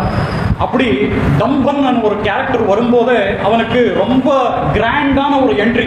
இன்னைக்கு நம்ம எப்படி சினிமாக்கள்ல ஹீரோக்களுடைய என்ட்ரி பார்க்கிறோமோ அது முழுக்க முழுக்க டம்பத்தோடயே இருக்கு. அந்த மாதிரி என்ட்ரி அன்னைக்கு சுவாமி வேதாந்த தேசிகன் காண்பிச்சிருக்கார். எப்படி ஒரு நாயகன் வந்தா எப்படி இருக்கிறது என்ற ஒரு விஷயத்த, அதாவது உண்மையான நாயகன் கிடையாதுமா, ஆனாலும் டம்பத்துக்காக எல்லா விஷயத்தையும் பண்ணிட்டு இருக்கான். அவன் வரானா, எப்படி வரானா, இப்படியே ரெண்டு புஜங்களையும் பெருசா அகலமா பண்ணிக்கிறான். இப்படி ரெண்டு கையும் இப்படி வச்சுட்டு நடந்துட்டு வரான். எப்படி சாம்பார் பக்கெட்டை ரெண்டு கையில பிடிச்சிட்டா நடந்துட்டு போறோமே ஒருத்தரும் அவன் மாதிரி அவன் நடந்துட்டு வரான். அப்படி நடந்துட்டு வந்து ஒரு கையில ஒரு கோலை வச்சுட்டு இருக்கான். அந்த கோல் எதுக்காகன்னு சொன்னா தான் பெரிய பண்டிதன் அப்படின்னு சொல்லி காண்பிக்கிறதுக்காக ஒரு கையில ஒரு கோல் வச்சுட்டு இருக்கான். அந்த கோலில் ஒரு சில துவஜங்கள், ஒரு சில பத்திரங்கள் இருக்கு. அந்த பத்திரங்கள் எல்லாம் எதுன்னு சொன்னா, அவன் பல இடத்துல போய் அவன் டிபேட் பண்ணியிருக்கான். பல இடங்கள்ல போய் அவன் சர்ச்சை பண்ணியிருக்கான். அந்த சர்ச்சையில் அவன் ஜெயித்திருக்கிறான். அந்த ஜெயித்திருக்கிறதுக்காக வந்திருக்கக்கூடிய சர்டிபிகேட் இதெல்லாம், அந்த சர்டிபிகேட் எல்லாம் அந்த கோல்ல இருக்கக்கூடிய ஒரு சின்ன தந்தியில் அவன் மாட்டிருக்கான், சின்ன நூலில் மாட்டிருக்கான். அப்படி அந்த ஒரு பிரமாண பத்திரத்தை எல்லாம் எடுத்துக்கொண்டு அந்த கோலோட அப்படியே கம்பீரமாக இப்படி நடந்து வரான். அதுவும் இப்படி எல்லா பக்கத்தையும் இப்படி பார்க்கிறான். என்னை விட யாரு இருக்கா பண்டிதா அப்படின்னு சொல்லி இப்படி டம்பத்தோடையும் கர்வத்தோடையும் அந்த டம்பன் வரான். இங்க கர்வம் பண்றது இருக்கு, இல்லைன்னு சொல்லல. கர்வத்தோட முக்கியமா நம்ம பார்க்க வேண்டியது டம்பம். அது என்னன்னு சொன்னா, கர்வம் படுறது, அதாவது தன்கிட்ட ஏதோ ஒரு விஷயம் இருந்து அதுக்காக கர்வம் படுறதையும் நம்ம கர்வம் சொல்லுவோம். ஆனா டம்பத்தின் விஷயத்துல எப்படிப்பட்ட கர்வம்னு சொன்னா, தன்கிட்ட ஒரு விஷயம் நிஜமா இல்லவே இல்லை, ஆனாலும் தன்கிட்ட அந்த விஷயம் இருக்கு, தான் இப்படிப்பட்டவன் தான் அப்படின்னு சொல்லி காண்பிச்சுக்கிறதுக்காக தான் அவன் இப்படி வருவான். அவன் தான் டம்பன். இப்படி அந்த இந்திரனுக்கு ஒரு சமயத்துல கர்வம் ஏற்பட்டு விட்டது. எதனால? சுவாமி வேதாந்த தேசிகன் தன்னுடைய கிரந்தங்களில் சாதிக்கிறார், ஒரு மனுஷனுக்கு இந்த கர்வம் வர்றதுக்கு 3 காரணங்கள் உள்ளன. அந்த 3 காரணங்கள் எது அப்படின்னு சொன்னா, ஒன்று அவன் பிறந்திருக்கிற அந்த ஒரு குலத்தினால அவனுக்கு கர்வம் ஏற்படலாம். 2வது, அவனுக்கு தன்னுடைய வித்யினால அவனுக்கு கர்வம் ஏற்படலாம். 3வது, அவனுக்கு இருக்கிற தனம், அப்படியே அவன் ஏதாவது அழகா இருந்தா அந்த அழகினால, இந்த எல்லா விஷயங்களால அவனுக்கு கர்வம் ஏற்படலாம் அப்படின்னு சொல்லி சுவாமி வேதாந்த தேசிகன் சாதிக்கிறார். இந்த மாதிரியான இந்த 3 கர்வங்களும் ஒரு மனுஷனுக்கு இருக்கக்கூடாது அப்படின்னு சொல்லி சுவாமி வேதாந்த தேசிகன் சாதிக்கிறார். இது சுவாமி வேதாந்த தேசிகன் சாதிச்சுட்டா நம்ம கேட்கணும்னு என்ன அவசியம் அப்படின்னு ஒரு கேள்வி வரலாம். அதுக்கு உண்டான பதில் தான் சுவாமி வேதாந்த தேசிகனுடைய அந்த லைஃப் ஸ்டோரி, அவர் வாழ்ந்த ஒரு வழி. அதை நம்ம பார்த்தோம்னு சொன்னா, அவர் வாழ்க்கையில் நடந்த ஒரு சம்பவம். அங்க ஊர்ல இருந்த அத்தனை பேரும் சுவாமி வேதாந்த தேசிகனுக்கு அவருடைய அந்த வாசல்லையே செருப்பு மாலையை தொங்கி போட்டார். தெரியும் தானே எல்லாருக்கும்? எல்லாரும் கண்டாவதாரம் பார்த்துருக்குங்க தானே? கண்டாவதாரத்துல இந்த சீன் உண்டு. செருப்பு மாலையை, அவரோட செருப்பை எல்லாம் கட்டி சுவாமி வேதாந்த தேசிகனுடைய கதுவில் மேல மாலையாக கட்டினார். ஏன்னா அவ்வளோ அசூயை சுவாமி வேதாந்த தேசிகன் மேல. அப்படிப்பட்ட சுவாமி வேதாந்த தேசிகன் அதுக்கு எப்படி பதில் கொடுத்தா, இதெல்லாம் நமக்கு ஒரு பெரிய பாட்டம். ஏன்னு சொன்னா, எங்களை யாரோ நிறைய நம்ம மேல ஏதோ பேசிட்டு இருக்கிறா, அதனால நம்ம ப்ரொவோக் ஆயிடுவோம், கோவம் வந்துடும் நமக்கு, நம்ம இப்படியே சரியா 2 கேள்வி நச்சன்னு 2 பதில் கொடுக்கணும் அப்படின்னு நம்ம நினைக்கிறோம் இல்லையா? இதெல்லாம் சாமானியமா நடக்கக்கூடியதுதான். நம்ம நச்சனன் அது பதில் கொடுத்தாதான் சும்மா அடங்குவா அப்படின்னு நினைப்போம் இல்லையா? இது கண்டிப்பா நினைப்போம் எல்லாருமே. ஆனா நம்ம சுவாமி வேதாந்த தேசிகன்ல இருந்து தெரிஞ்சிக்கக்கூடிய விஷயம் இதேதான். நச்சன் பதில் கொடுக்கக்கூடிய அவசியம் இல்லை. ஏன்னு சொன்னா, சுவாமி வேதாந்த தேசிகன் அந்த சமயத்துல என்ன பண்ணினார், அப்படி அந்த செருப்பை தொங்கி போட்டிருந்தாலும் இதெல்லாம் பாகவதாருடைய செருப்பாச்சே அப்படின்னு சொல்லி தன்னுடைய சிரசு மேல அதை வச்சுக்கிட்டார். இப்போ சுவாமி வேதாந்த தேசிகனுக்கு இது ஒரு அவ தோட்டு போயிட்டாளா இல்ல ஜெயிச்சாளா? இங்க சுவாமி வேதாந்த தேசிகன் ஜெயிச்சா. ஏன்னு சொன்னா, அவ எல்லாம் என்ன நினைச்சிட்டு இருந்தா, செருப்பு தொங்கு போட்டுமா அவ நினைச்சிட்டு இருந்தா, சுவாமி வேதாந்த தேசிகன் இதனால அப்படியே ப்ரோவோக்காயி கோவம் எல்லாம் எங்க மேல நிறைய வார்த்தைகள் சொல்லிடுவான்னு சொல்லி நினைச்சிட்டு இருந்தான். ஆனா சுவாமி தேசிகன் அதை பண்ணல. இது பாகவதாரோட பாதுகைகள் ஆச்சே அப்படின்னு சொல்லி தன்னுடைய சிரசு மேல இதை அப்படியே வச்சுட்டார். சுவாமி வேதாந்த தேசிகனுக்கு இந்த ஒரு 3 விதமான கர்வங்களில் ஏதாவது ஒரு கர்வம் இருந்திருந்தா இப்படி பண்ணிருப்பாளா? கண்டிப்பா இல்லை. அதனால இந்த மாதிரியான ஒரு விஷயத்தை, இந்த கர்வம் 3 விதமான கர்வங்கள் இல்லாம இருக்கணும் அப்படின்ற ஒரு விஷயத்தை சுவாமி வேதாந்த தேசிகன் தவிர நமக்கு வேற யாருமே சொல்ல முடியாது. அவர் சொன்னீங்கன்னா நம்ம கண்டிப்பா ஏத்துக்கணும். ஏன்னா அவர் அந்த வழியில நடந்து காண்பிச்சிருக்கிறார் சுவாமி. அதனால அவர் அப்படி நடந்து காண்பிக்கிறதுனால நாம அந்த விஷயத்தை கண்டிப்பா ஏத்துக்கணும். அந்த வகையில யாரோ ஒருத்தர் நம்ம வாழ்க்கையில பண்ணாத ஒரு விஷயத்தை அட்வைஸ் பண்ணினான்னு சொன்னா, அவர் யார் சுவாமி, அவர் சொல்லிட்டு போயிடுவார் ஈஸியா, நம்ம ஏன் கேட்கணும் அப்படின்னு தான் நம்ம பதில் சொல்லுவோம். ஆனா சுவாமி வேதாந்த தேசிகன் அப்படி கிடையாது. அந்த வழியில நடந்து காண்பிச்சு இப்படிதான் நீங்க இருக்கணும் அப்படின்னு சொல்லி காண்பிச்சிருக்கிறார். அந்த வகையில சுவாமி பெரியாழ்வார் அருள் இருக்கிற மற்றொரு பாசுரத்தை பார்க்கலாம். இதுதான் முக்கியமான பாசுரம், கோவர்தனோத்தரண பாசுரம். வானத்தில் உள்ளீர் வலீர் உள்ளீரே, அறையோ வந்து வாங்குமின் என்பவன் போல், ஏனத்துருவாகிய ஈசனிந்தை இடவன் எழவாங்கி எடுத்த மலை, காணக்கடியானை தன் கொம்பிழந்து கதுவாய் மதம் சோர தன் கையெடுத்து, கூனல் பிறை வேண்டி அண்ணாந்து நிற்கும் கோவர்தனம் என்னும் கொற்றக்குடையே. இந்த பாசுரத்துல சுவாமி பெரியாழ்வார் உடனே எங்களை ரட்சிங்கோடு அவ கேட்ட உடனே இங்க கிருஷ்ணன் ரட்சிக்கிறான். இதுலயும் ஒரு சாஸ்திரார்த்தம் இருக்கு. அதாவது அப்ரார்த்தையே கோபாயே அப்படின்னு சொல்லி ஒரு சாஸ்திர வாக்கியம் இருக்கு. அதுக்கு அர்த்தம் என்னன்னு சொன்னா, அந்த எம்பெருமான் ஆட்டோ இல்லை நம்மளே ஆட்டோ, யாரோ நம்மளை ரட்சிங்கோ சகாயம் பண்ணுங்கோன்னு கேட்கலன்னு சொன்னா அப்படி பண்ணக்கூடாது என்பது சாஸ்திர வாக்கியம். அப்ரார்த்தையே பிரார்த்திக்கலன்னு சொன்னா கோபாயே ரட்சிக்க கூடாது. அந்த வகையில் அவர்கள் பிரார்த்திச்சார்கள், அந்த கோபிகையர்கள் ரஜவாசிகள் பிரார்த்திச்சிருக்காங்க. அந்த வகையில் இங்கே ஸ்ரீகிருஷ்ணன் கோவர்தனம் என்ற மலையே எடுத்தான். இந்த மலை எடுப்பது என்பது ஏதோ நீங்க இன்னைக்கு உட்காந்து சொல்லிட்டு இருக்கோம், இதெல்லாம் எப்படி நம்ப முடியும் சுவாமி, நீங்களும் அந்த பழைய கதையை சொல்றோங்க, நாம எப்படி நம்புறது அப்படின்ற ஒரு சந்தேகம் உங்களுக்குள்ள ஏற்படலாம். ஆனா ஒரு வாக்கியம் அந்த கிருஷ்ணனே கூறுகிறான் பகவத்கீதையில, மயாத்தியக்ஷேன பிரகிருதி. இந்த பிரகிருதி எல்லாம், அதாவது இந்த முழு ஜகத்து, இந்த இயற்கை எதனால இப்படி வர்த்திக்கிறதுன்னு சொன்னா அது என்னோட காரணத்தினால, அது என்னோட கண்ட்ரோல்ல இருக்கிறதுனால இந்த ஜகத்தே இப்படி வர்த்திக்கிறது. அதனால அவனோட கண்ட்ரோல்ல இருக்கிற ஜகத்துல ஒரு இதுன்னு தான் அந்த கோவர்தனம், அதை எடுக்கிறதுக்கு அவனுக்கு கஷ்டமா, அதனால அந்த கோவர்தனத்தை சுலபமாக எடுத்தான் என்பதாக இங்க பெரியாழ்வார் காண்பிக்கிறார். அந்த வகையில கோவர்தன மலையை எடுத்து அங்க இருக்கிற அத்தனை பேருக்கும், அங்க இருக்கிற அத்தனை வஜவாசிகளையும் அவன் அந்த மழை பொழிவதிலிருந்து ரட்சித்தான். அது மட்டும் இல்ல, அவ மட்டும்தான் இருக்கா. நம்ம பார்க்கிறோம் எத்தனையோ கோவுக்கள் இருக்கு அந்த ஒரு கோகுலத்துல. அதை ஆண்டாள் தேவி பல இடத்துல காண்பிச்சிருக்கா தன்னுடைய திருப்பாவையில். அப்படிப்பட்ட ஒரு கோகுலத்துல கோவுக்கள், சின்ன சின்ன பசங்கள், பெண்மணிகள், அப்படியே புருஷர்கள் எத்தனையோ பேர் இருக்கா. விதமா இந்த கிருஷ்ணனுடைய ஃப்ரெண்ட்ஸ், சின்ன சின்ன பசங்கள், இப்படிப்பட்டவா அத்தனை பேரும் அந்த கோவர்தனம் என்கிற அந்த குடைக்கீழே வந்து நின்றா. அதுதான் அவளுக்கு எல்லாருக்குமே ஒரு ஷெல்டர். அதன் கீழே தான் இருக்க முடிஞ்சது. அங்கதான் மழை தண்ணி வராம அவ எல்லாருமே க்ஷேமமா இருந்தா.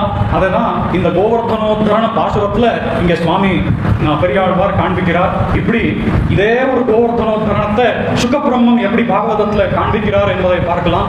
இக்யுக்வைகேன ஹஸ்தேன கிருத்வா கோவர்தனாச்சலம் ததாரலீலயா கிருஷ்ணः க்ஷத்ரகாமிவ பாலகः க்ஷத்ரகாமிவ பாலகः அப்படின்னு சொன்னா, இந்த நாய்க்குடைன்னு சொல்றோம் நம்ம. நாய்க்குடை தெரியும் இல்லையா? அந்த நாய்க்குடையை எப்படி ஒருத்தன், ஒரு சின்ன பாலகன் சுலபமா இப்படி எடுக்கிறானோ அந்த மாதிரி இந்த கோவர்தன மலையை கிருஷ்ணன் எடுத்தான் அப்படின்னு சொல்லி இங்க சுகபிரம்மம் காண்பிக்கிறார் பாகவதத்துல. அப்படி ஓ பரீட்சித்தனே, இந்த ஸ்ரீ கிருஷ்ணனுடைய லீலையை கேளு. எப்படிப்பட்ட லீலை இது, யாராலையும் ஊகிக்க முடியாது. இந்த ஸ்ரீ கிருஷ்ணன் உடைய நியமனத்தினாலதான் இந்த இயற்கை எல்லாம் வர்த்திக்கிறது. இதை நமக்கு அவன் ராமனா இருக்கிற சமயத்திலையும் அந்த கல்களை அந்த சமுத்திரத்தின் மீது போட்ட போது அந்த ராமனுடைய பேரனால அந்த கல்கள் எல்லாம் அப்படியே மெதந்தது. இது இந்த பிரகிருதியே அவனுடைய கண்ட்ரோல்ல இருக்குன்றது இந்த விஷயங்களாலேயே நமக்கு தெரியுது அப்படின்னு சொல்லி இங்க ஓ கேளு. இப்படிப்பட்ட எத்தனையோ யாருமே ஊகிக்க முடியாத, கல்பனம் பண்ண முடியாத ஒரு வேலையை ஸ்ரீகிருஷ்ணன் பண்ணி அங்க இருக்கிற அத்தனை விரதவாசிகளையும் ரட்சித்தான் அப்படின்னு சொல்லி இங்க காண்பிக்கிறார். அதே மாதிரி சுவாமி வேதாந்த தேசிகன், அடியன் ஏற்கனவே சொன்னேன் இல்லையா, கோவர்தனோத்தரணத்துல சுவாமி வேதாந்த தேசிகன் ஒரு முக்கியமான அம்சத்தை காண்பிக்கிறார். பெரியாழ்வாரும் சுகபிரம்மமும் காண்பிக்காத ஒரு அம்சத்தை இங்க சுவாமி வேதாந்த தேசிகன் காண்பிக்கிறார். அது என்னன்னு சொன்னா, அதோமுகாவஸ்திதமேரு கல்பம் சைலம் தமுத்காய சரண்ய கோபः உதஞ்சயன் சத்வரமூர்த்வமூலம் சக்ரே மகேந்திரம் சமிதார்த்த கர்வம். மகேந்திரம் சமிதார்த்த கர்வம், அந்த இந்திரனுடைய கர்வம் அப்பவே பாதி அடங்கி போயிடுது. எதனால அப்படின்னு சொன்னா, அந்த கிரியை இப்படி ரட்சிங்கோள் அந்த அப்படின்னு சொல்லி எல்லாரும் கேட்கின்ற உடனே அந்த கோவர்தன கிரியை அவன் எடுத்து என்ன பண்ணானா அப்படின்னு சொன்னா, அவன் எடுத்து அதை திருப்பினான், தலைகீழாக திருப்பினான். தலைகீழாக திருப்பி அந்த உச்சம் என்ன இருக்கு, மலை உச்சி இருக்கு இல்லையா, அந்த மலை உச்சியை இந்த விரலால, இந்த கடைசி விரலால இப்படி பிடித்தானா, இப்படியே 7 நாள் நின்றுருந்தான். நமக்கு ஏதோ ஒரு வஸ்துவை, ஒரு சின்ன டம்ளர் இருக்கலாம், அந்த மாதிரி ஒரு சின்ன வஸ்துவை இப்படி இந்த ஒரு மட்டத்தில் குடிச்சிட்டு நில்லுங்கோன்னு சொன்னா ஒரு 5 நிமிஷம் நிற்க முடியாது, ஐயோ கைவலி அப்படின்னு சொல்லுவோம். கோவர்தன மலை 7 நாள், 1 நாள் 2 நாள் இல்ல, ஒரு சின்ன டம்ளரை ஒரு 5 நிமிஷம் இப்படி இந்த லெவல்ல குடிச்சிட்டு இருக்க முடியாது நம்மளால. அந்த ஸ்ரீகிருஷ்ணன் அந்த கோவர்தன மலையை 7 நாள் இப்படியே அந்த சின்ன விரலால பிடிச்சிட்டு நின்றிருந்தான் அப்படின்னு சொல்லி, அதுவும் தலைகீழாக பிடிச்சிட்டு நின்றிருந்தான் அப்படின்னு சொல்லி சுவாமி வேதாந்த தேசிகன் காண்பிக்கிறார். தலைகீழாக பிடிச்சிட்டு நின்றாலும் அப்பவும் அது கொடைதான் இல்லையா. இப்படி எடுத்தா, நேரா எடுத்தா மட்டும் கொடை கிடையாது, தலைகீழாக நீ பிடிச்சிட்டு நின்றாலும் அது கொடைதான். அந்த ஒரு மழை தண்ணியால எல்லாருமே ரட்சிக்கப்பட்டார்கள் அப்படின்னு சொல்லி இங்கே சுவாமி வேதாந்த தேசிகன் காண்பிக்கிறார். அதே வகையில இன்னொரு பாசுரத்தை நம்ம பார்த்தோம்னு சொன்னா, இந்த மழை எப்படிப்பட்டது, இந்த மழை எப்படி இருந்தது அப்படின்னு சொன்னா, கல்லெடுத்து கல்மாரிக்காத்தாய் என்றும் என்று சொல்லி திருநெடுந்தாண்டகத்துல ஆழ்வார் சாதிக்கிறார். அந்த பாசுரத்துல பார்த்தோம்னு சொன்னா, இங்க அந்த பரகால நாயகி இல்லையா, பரகால நாயகி ஒரு கிளியை வளர்த்துகிறார். ஆழ்வார் தான் கலியன் தான் இங்கே பரகால நாயகியார் பாவித்திருக்கிறார்கள். அந்த கிளியை அந்த பரகால நாயகி வளர்க்கிறார். அந்த கிளியை எப்படி வளர்க்கிறாள்னு சொன்னா, நம்ம ஒரு ஆத்துல ஒரு கிளியை கொண்டோம்னு சொன்னா, அந்த கிளியை நம்ம எப்படி ட்ரெயின் பண்ணலாம்னு சொன்னா, முதல் நாளே அது எல்லாமே பேசிடுமா? இல்லை, நம்ம சின்ன சின்னதா இப்படி ஒரு அக்ஷரமா சொல்லி தரணும். அப்போதான் அது நிதானமா கத்துக்கும். அதுக்கப்புறம் சின்ன சின்ன ஒரு ரெண்டு அக்ஷரங்கள் ஏதாவது சின்ன அம்மா அப்பா இந்த மாதிரி சொல்லி தரணும். அதுக்கப்புறம் தான் அது கத்துக்கும். இப்படி சின்ன சின்னதா வார்த்தைகளை சொல்லி கொடுத்து கொடுத்து கொடுத்து அந்த கிளியை அவள் பழக்கியிருக்கா. யாரு? இந்த பரகால நாயகி. அப்படிப்பட்ட ஒரு கிளியை பழக்கி அவள் என்ன பண்றாளா, இப்போ அது பெருசா பேசுறது. அதாவது கோவிந்தன், மாதவன், யாதவன், கோபாலகிருஷ்ணன் இப்படியெல்லாம் சொல்றதான். ஏன்னு சொன்னா, இவளுக்கு அந்த நினைவு தேவை, அந்த நாமாக்கள் தேவை இந்த பரகால நாயகிக்கு. அதனால இந்த நாமங்கள் எல்லாம் அது சொல்றதான். அதுவும் எப்படி சொன்னா, முதல்ல இந்த நாமாக்கள் சொல்ற அளவுல இது இருக்குல்ல இந்த கிளி, அந்த நாமாக்குடைய கோ அப்படின்னு சொன்னா கோவிந்தன் அப்படின்னு அந்த கிளி சொல்லுமா. ஒரு முதல் அக்ஷரத்தை எடுத்து கொடுத்தா அதுக்கப்புறம் அந்த கிளி பாடுமா. இப்படிதான் அந்த கிளியை பழத்திருக்கிறான் இந்த பரகால நாயகி. இப்படி பழக்கிருக்கிற அந்த கிளி இப்போ ஒண்ணுமே பாடுது, அப்படியே உட்காந்துட்டு இருக்கு. எந்த பேச்சும் வரல இந்த கிளினால. இது பார்த்து இந்த பரகால நாயகிக்கு அப்படியே துக்கம். ஏன் இந்த கிளி எதுவுமே பாடல, ஏன் இந்த கிளி எதுவுமே பேசல, இத்தனை நாள் இந்த கிளி பாடி பாடி அந்த நாமாக்களை சொல்லி சொல்லி கேட்டு நான் ஆனந்தித்து இருந்தேனே, இப்போ அது முடியல அப்படின்னு சொல்லி அந்த பரகால நாயகிக்கு துக்கம். இப்படிப்பட்ட ஒரு சமயத்துல அந்த பரகால நாயகி அந்த கிளியை பார்க்கிறா. அவளும் துக்கமா இருக்கா, அந்த கிளியும் எதுவும் பேசல. அப்படிப்பட்ட ஒரு சமயத்துல இங்க கோவர்தனோத்தரணம் நடந்திருக்கு. முழுக்க எல்லாமே இருட்டா இருக்கு, மழை பொழுந்துட்டு இருக்கு. இந்த சமயத்தை இதெல்லாம் பார்த்துட்டு, ஏன்னா இது அப்படியே சொல்லிட்டு இருக்கான் அந்த பரகால நாயகி, அது அப்படியே கண் முன்னாடி வந்த மாதிரி அந்த கிளி பாவிச்சுட்டு இருக்கு. அதனால அந்த கிளியால எதுவுமே பேச முடியல. அப்படிப்பட்ட ஒரு லீலை அது கேட்கும் போது முதல் தரமா அந்த கிளிக்கு எந்த வார்த்தையுமே வரல. எந்த வார்த்தையும் வராததுனால இந்த பரகால நாயகியும் அப்படியே துக்கமா இருக்கா. அப்போ சொல்லும் போது அந்த பரகால நாயகி சொல்றாளா, இந்த ஒரு மழை துளியும் எப்படி இருந்ததுன்னு சொன்னா, அப்போவே உனக்கு மாதிரி இருந்ததுன்னு பார்த்தோம் இல்லையா, பாகவதத்துல சுகபிரம்மன் சொல்றாருன்னு சொல்லி. இப்போ இங்க சொல்றார் அந்த உனக்கே தான், அதாவது கல்லெடுத்து கல்மாரிக்காத்தா என்று.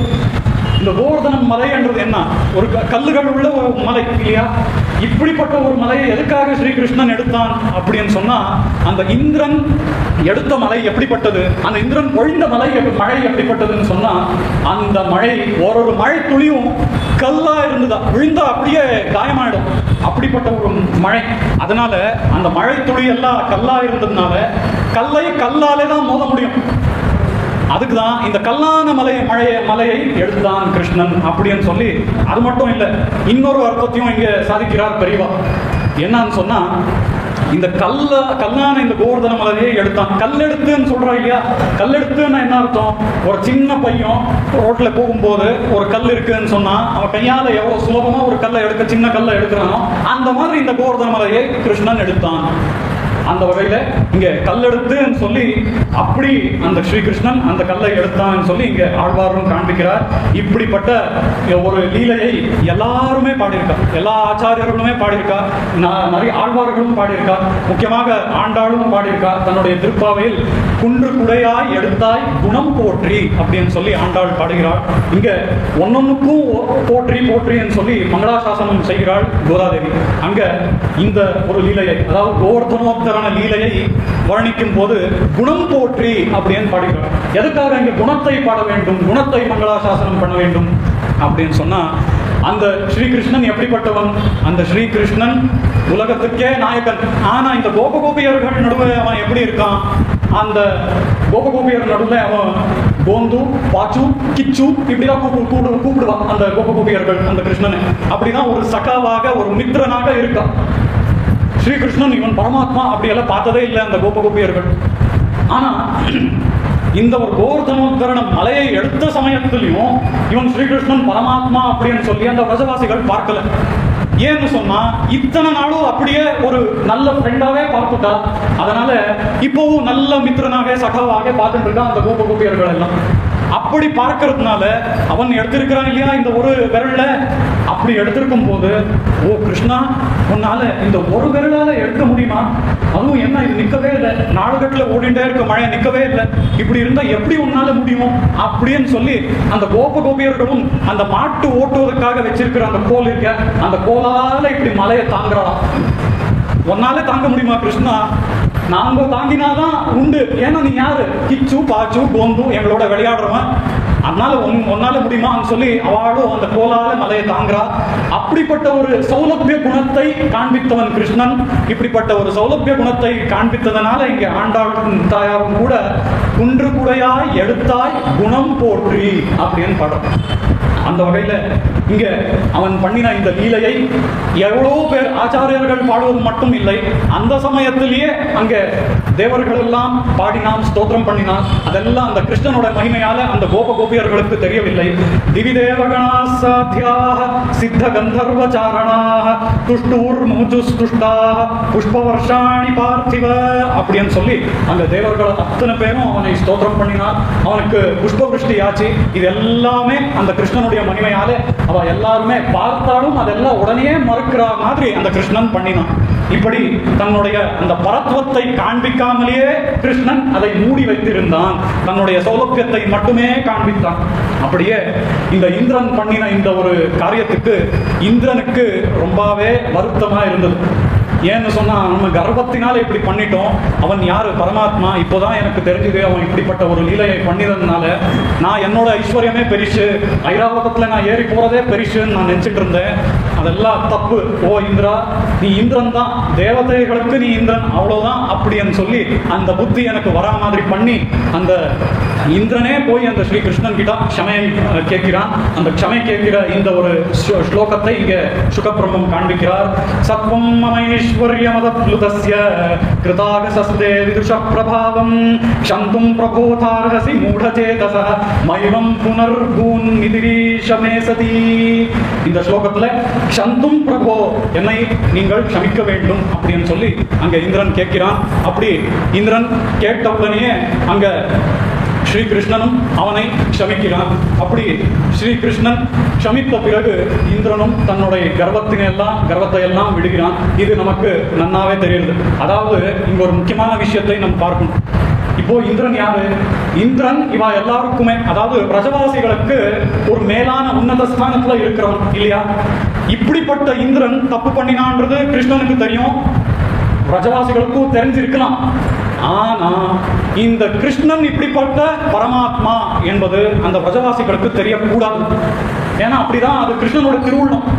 அதனால அந்த ஸ்ரீ கிருஷ்ணன் என்ன பண்ணினான்னு சொன்னா, இந்திரன் தனியாக தனிமையில வந்தான் ஸ்ரீ கிருஷ்ணனை பார்க்கறதுக்கு. இந்திரன் காட்டில அதாவது கிருஷ்ணன் காட்டில இருக்கிற சமயத்துல, தனியாக இருக்கிற சமயத்துல இந்திரன் தனியாக வந்து பார்த்து கிருஷ்ணன் கிட்ட க்ஷமை கேட்கிறான். இது முக்கியமான விஷயம். ஏன்னு சொன்னா, இப்படி இந்திரன் வந்து க்ஷமை கேட்கிறான்னு சொன்னா இவன் கிருஷ்ணன் பரமாத்மாவாச்சே அப்படின்னு சொல்லி இவ பவிச்சுடுறா ஒரு விஷயம்.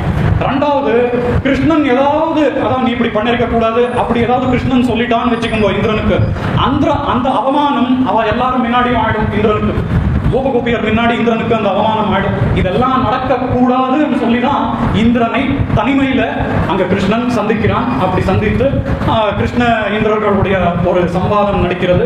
அந்த சமயத்தில் நான் உன்னை க்ஷமிக்கிறேன், என்னை க்ஷமிக்க வேண்டும் என்று இந்திரன் கேட்கறதுக்கு நான் உன்னை க்ஷமிக்கிறேன் என்று சொல்லி அங்கே ஸ்ரீகிருஷ்ணன் அருள்கிறார். அப்படியே இதே ஒரு க்ஷமை ஸ்லோகத்தை எப்படி அவன் க்ஷமை யாதித்தான் என்பதை சுவாமி வேதாந்த தேசிகனும் எப்படி சுகபிரம்மம் காண்பித்தாரோ அதே வகையில யாதவா காண்பிச்சிருக்கிறார். நாதத்வயா நர்ம விஹார பாஜா விமோஹிதோ விப்ரதிசாரிதஸ்ச அகிஞ்சன ஸ்வாம் அஹமாஸ்ரிதஸ்ஸன் க்ஷிப்தாபகாரோ ந பஹிஷ்க்ரியார்ஹ அப்படின்னு சொல்லி இந்த ஒரு ஸ்லோகத்தினால என்னை மோகத்துக்கு உள்படுத்தியவன் யாரு? நீதான். அதாவது எனக்கு இந்த ஒரு கர்வம் வரம் மாதிரி பண்ணியது யாரு? நீதான். ஏதோ ஒரு காரணத்தினால அப்படி பண்ணேன், கோவர்தன லீலை பண்ணணும்ன்றதுக்காக நீ அப்படி எனக்குள்ள கர்வத்தை வைத்தாய், அதனால நான் இப்படி கர்வத்தினால நடந்த இதை நம்ம ஏதோ ஒரு தப்பு விஷயம் பண்ணிட்டோம்னு சொன்னா அந்த எம்பெருமான் தான் பண்ணா, நம்ம பண்ணல சொல்ற மாதிரி சொல்லக்கூடாது. அப்படி கிடையாதுங்க. அவன் பண்ணித்தான் சொன்னா, அவன் கர்வம் வர மாதிரி பண்ணான்னு சொன்னா அது கோவர்தனோத்தரணத்துக்காக. நம்ம பண்ணிட்டு கிருஷ்ணன் தான் பண்ணான்னு சொல்ல முடியாது.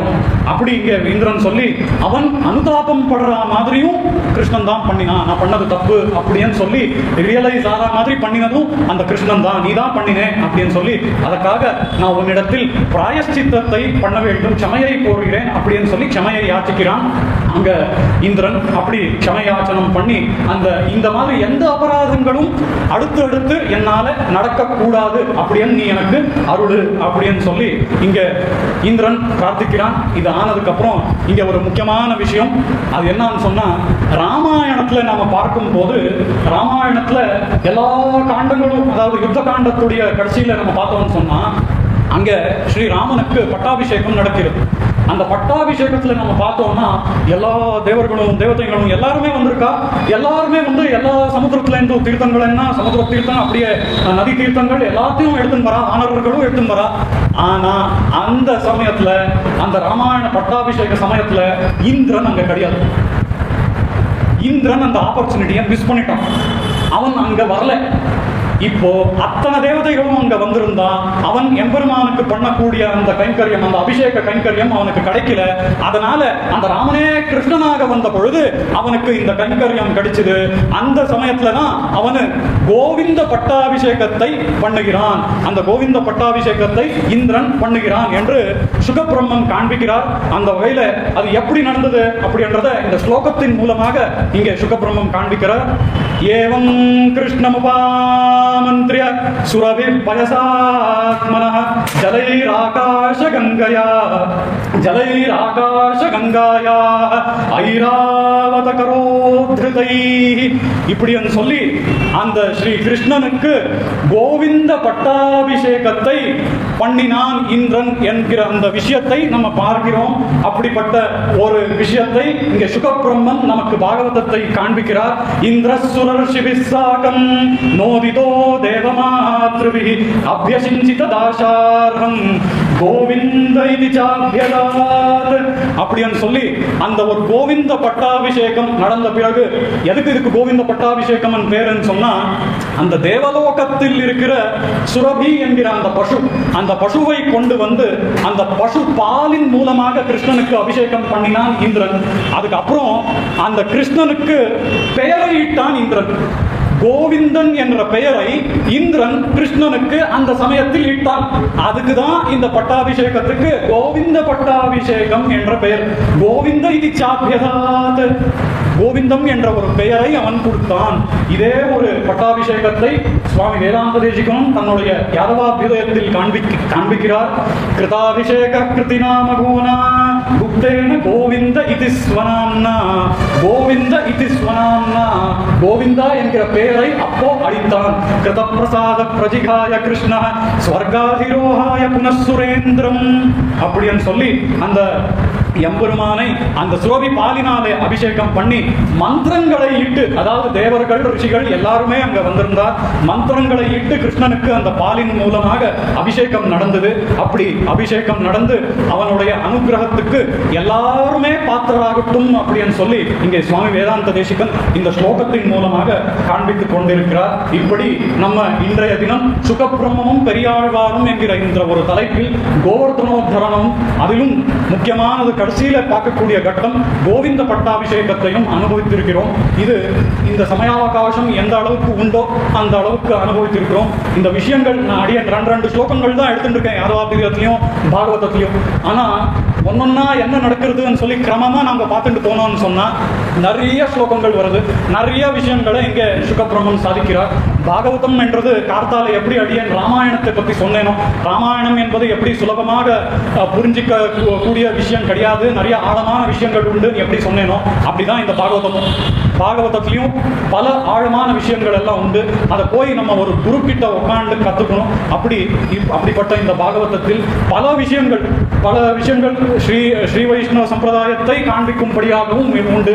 எப்படி கிருஷ்ணன் உபதேசம் பண்ணினான் ஆரம்பத்தில் பத்னி எப்படி இருக்கணும்னு சொல்லி காண்பித்தான் என்று சொன்னேன். அது ஸ்ரீ வைஷ்ணவ சம்பிரதாயத்தில் அத்தியந்த முக்கியமான ஒரு விஷயம்.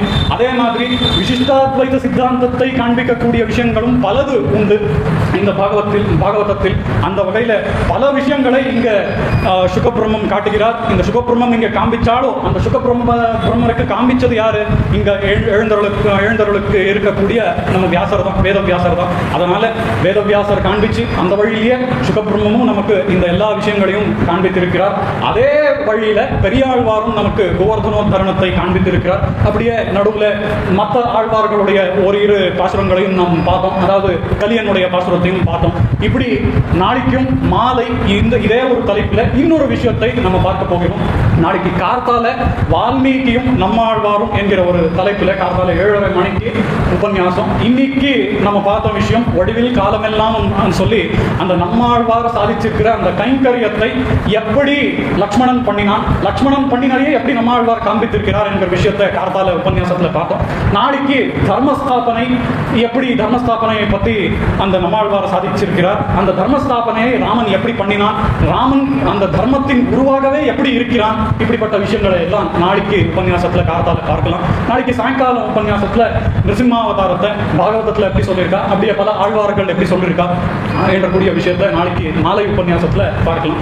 எல்லாருக்கும் தன்யவாதங்கள். எல்லாருமே பொறுமையோட வந்து இருந்து கேட்டு அருளினருக்காக அடியனுடைய தன்யவாதங்கள். கவிதார்க்கிக சிம்ஹாய கல்யாண குணசாலிதே ஸ்ரீமதே வெங்கடேஷாய வேதாந்த குருவே நமः. வாதித்விபசிரோபங்க பஞ்சானன பராக்கிரமः ஸ்ரீமான் வெங்கடநாதார்ய சிரம் விஜயதாம் புவி. ஸ்ரீமதே ஸ்ரீ லக்ஷ்மீ நரசிம்ஹ திவ்யபாதுகா சேவக ஸ்ரீமன் ஷடோப ஸ்ரீ நாராயண யதீந்திர மகாதேசிகாய நமः.